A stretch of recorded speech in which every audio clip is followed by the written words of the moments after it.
Hi guys, welcome back here. My name is Jean. If you're new here, welcome to this channel where I take a break for a long time and then I make videos again when I feel like it. I'm glad that I'm back again kasi it has been a long time. I thought I was never gonna make it and I thought that I was never gonna make videos again. I'm grateful. I'm grateful. I hope you guys are still there. I hope you guys are still interested in my videos. If not, okay lang talaga. Anyway, so for today's video, I'm going to do a try-on review, maybe a wear test, if I still have the energy, of the new concealer from Get Ready With Me Cosmetics, the Radiance Tint. They sent me this, I think, like a month ago. And a month ago, wala, I was not in this world. I was sick. I was experiencing a lot of mental illness, and so I wasn't able to review it. But I am very interested still in reviewing this because ang daming shades. Ilan to?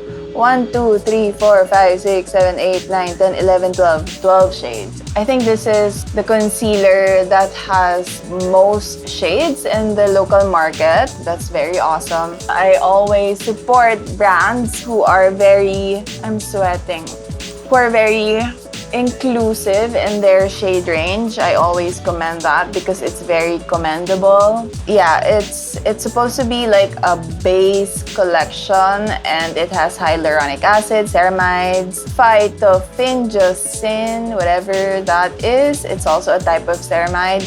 Vitamin E. It retails for 349 pesos and you can get it for cheaper if you wait for, 11, 11, 12, 12, 1, 1, 2, 2.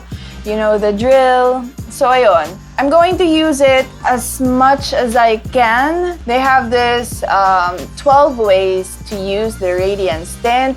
I think I would like to use it as a tinted moisturizer. I would like to use it as a, not into bronzing or contouring. I'll use it as a tinted base mixed in with a gel moisturizer. I'll use it as a concealer. We'll see what I naturally come up with. Let's see what shade I am. I think I am almond or sienna. We'll see. Okay. I got all the shades. I don't think I'm gonna swatch all of it just because I plan to give some of this away to my friends and family. I think they would enjoy this, and so I rather not open them all. I know a lot of people already reviewed this product, and so if you are looking for swatches, go to, I don't know, Cara, to Gel, to even Maylayog. I'm sure they have swatches. So I have almond and sienna, and we'll see. This is what it looks like. All right. Ooh. I like the packaging. It's frosted glass, I think. So this is the shade Sienna. Okay, parang magandang shade yan for me. I'll try almond just to make sure na I can get really close to my skin type. Oh, parang almond kasi parang may yellowish undertone si almond. Almond wins. Okay, so I'm going to use this as a tinted base. So I'm just going to put some at the back of my hand. It dispenses, like decent amount of product with a doe foot applicator. And I'm using a gel type moisturizer. This is Jelly Bounce from Fresh Formula. And I'll just mix. Ooh. It mixes in nicely with a gel moisturizer. Like, okay yung pag-mix niya, hindi siya naghihiwalay. So, ayun. So, I'll just, I'll just do this. I'll use a sponge because that's how I apply my base.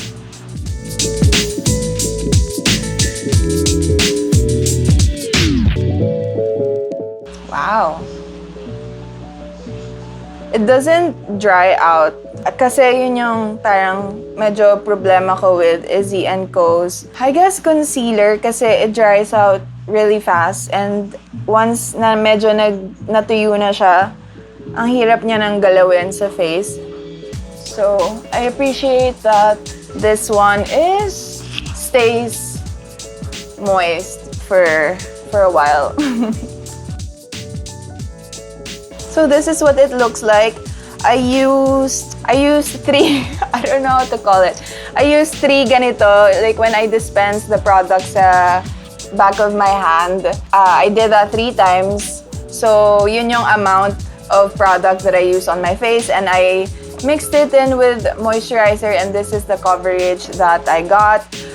It's very, it looks very natural. I feel like it just adapted to my skin, and it's not on top of my skin. It's like it's one with my skin right now, which I really like. It's very lightweight. Considering na itong Jelly Bounce from Fresh Formula is also lightweight. So if you like lightweight bases, if you want to mix Radiance Tint with a moisturizer so you can have a decent base for your, I don't know, if you don't want to use foundation or stuff like that, just make sure you use a lightweight moisturizer para through and through light siya on the face.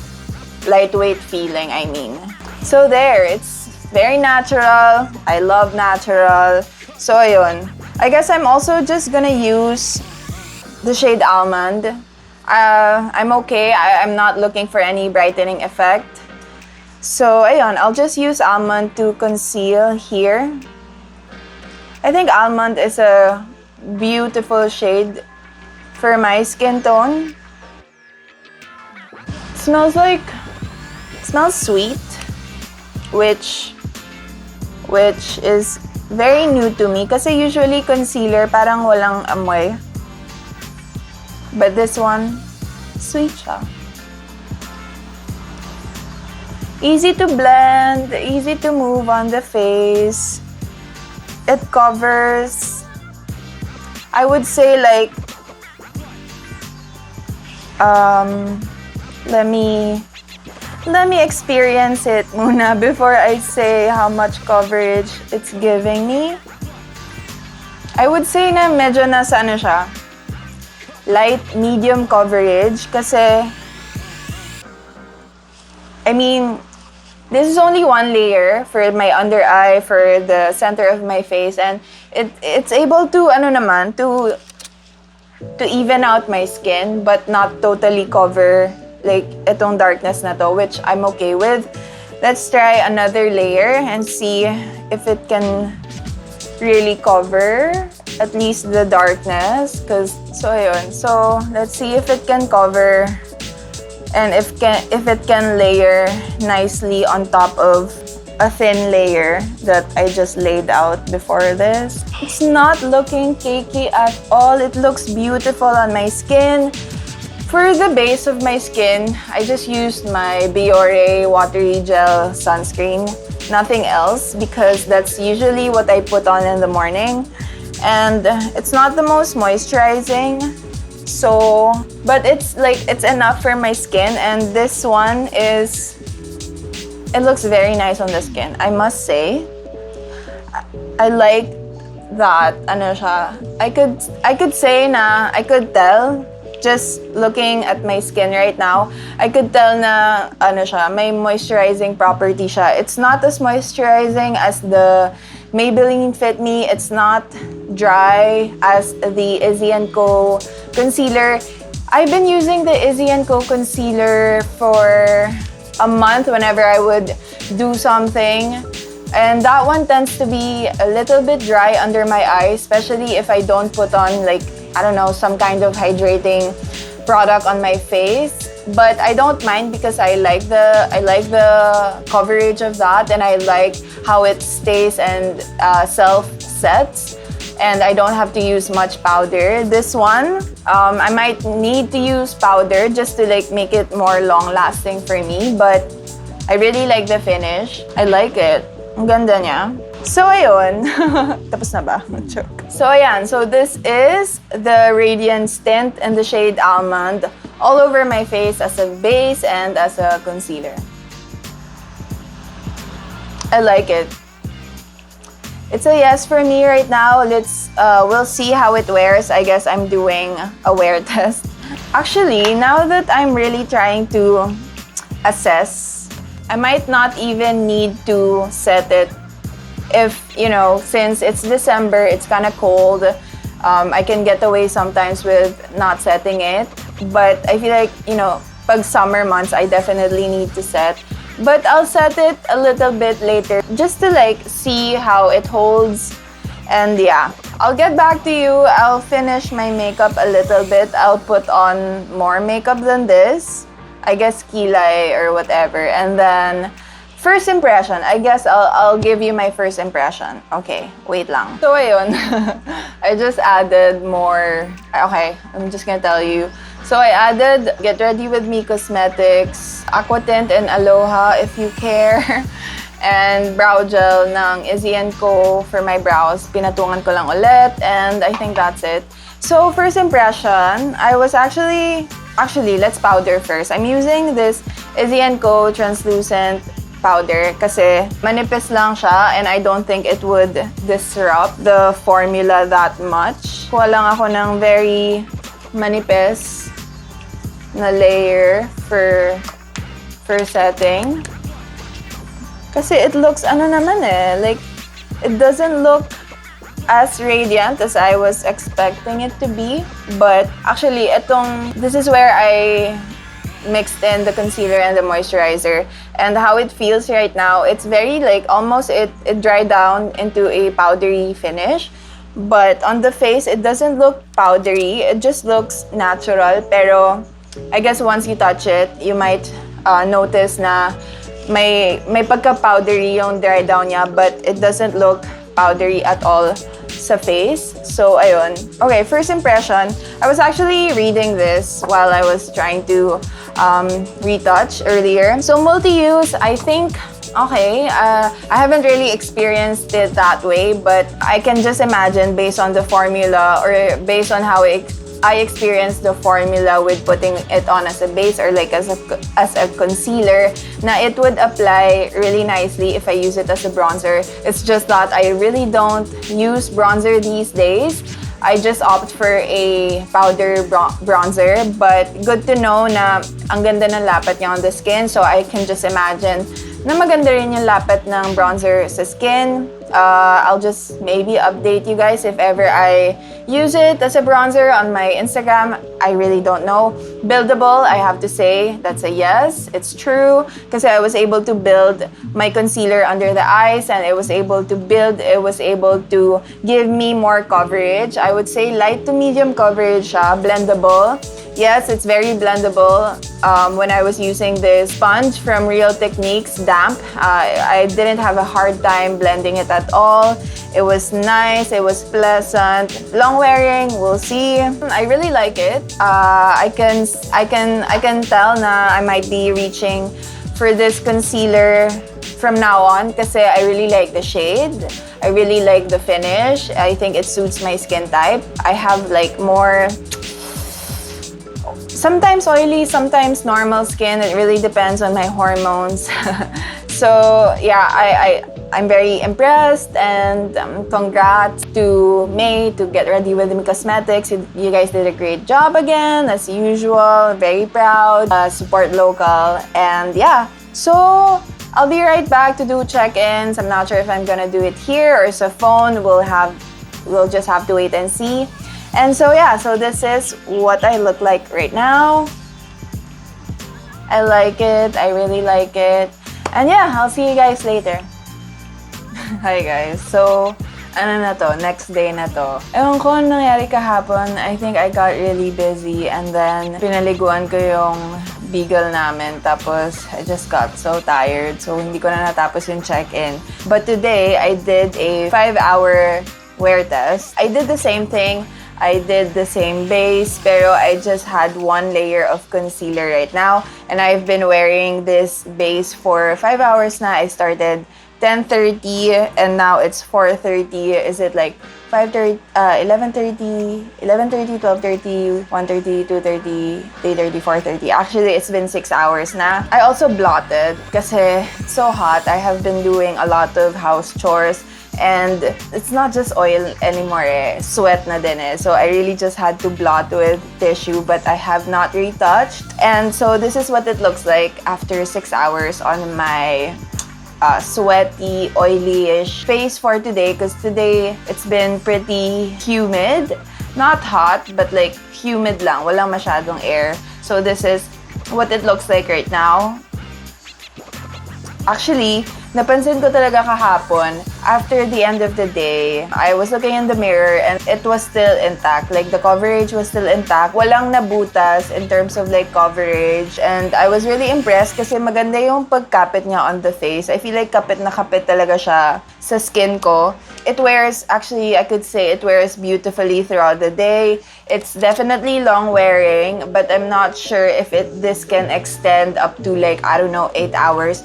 Because to be honest, I don't really wear makeup for that long these days. Like, you know what I mean? It's just like not my lifestyle anymore. Before, when I was a flight attendant, I would wear makeup for more than 15 hours even. And so I just can't do that anymore. It's just like I sleep at 7 p.m. and so I can't even do that kind of wear test. And it's not comfortable for me to, you know, do that kind of wear test. I hope you guys understand. And so 6 hours max is what I can do best for you guys in terms of wear test. So I can say na right now it looks, ano pa rin siya, pasado pa rin siya for me in terms of like, I still feel confident interacting with people with this kind of base. I wouldn't say na it's the best base. You know, I could tell na I've worn this for quite a while now and I actually want to do retouch in front of the camera. And by retouch, I mean I just want to like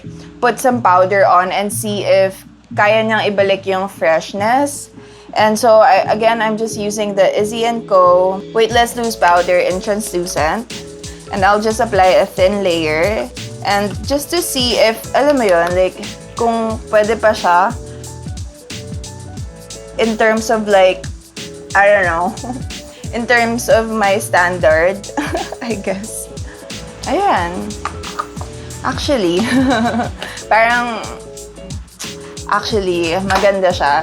You know, sometimes when you've been wearing makeup for such a long time and then when you look sa mirror, it's like, oh, okay, like I can touch it up, you know, try to make it look nice, but sometimes it gets to a point na parang super dry na wala nang kapit sa face. I feel like this one can easily be refreshed, especially I feel like kapag medyo oily yung skin mo kasi may konting moisture pa siya. Rather than if you have dry skin, baka at the end of the day, you know, dry na talaga yung skin mo. You might need to use a setting spray to like kinda rehydrate your face and have that fresh makeup again. At the end of the day, if you still want to go out or if your day is not done yet, if you have something to do at night, I think kaya pa siyang i-prolong. In terms of, you know, trying to retouch and refresh your makeup. Kasi right now, I could see na, no, I can still wear this for another 2 to 3 hours. After that, I just really have to remove it. I really do enjoy this concealer from Get Ready With Me Cosmetics. Again, I'm in the shade Almond and I'm very impressed. I really like it. I like the consistency. I like the blendability. Yun yung mga nag-stand out for me. I like the coverage. I think the coverage is light to medium. Tapos pwede mo siyang gawing solid medium pag pinatungan mo siya. But I feel like it wouldn't look as natural anymore. But if that's the look that you're going for, then definitely go for it. For me talaga, light to medium lang talaga ako. And hindi ako yung solid medium. So, ayun lang. I really like this. And I recommend it to those who mas okay to for oily skin. Oily to normal skin. Baka for dry skin, medyo mas maging dry siya. Kasi it's not as radiant as I was expecting it to be. Yung radiant for me is the happy skin serum concealer. Yun talaga, Radiant. I feel like that's perfect for dry skin. For this one, it dries down to a satin matte finish, pero it's still very skin-like for my kind of skin type, which is normal to oily. So, yun lang. So, I'm very impressed. I really like this concealer. And yeah, that ends this review slash first impression slash second impression. Thank you so much for watching. I hope you guys found this video helpful if you are eyeing on this product. So, that's it for me. Thank you so much for watching. I hope you guys are okay. And yeah, I'll see you guys on my next one, hopefully. And yeah, so bye.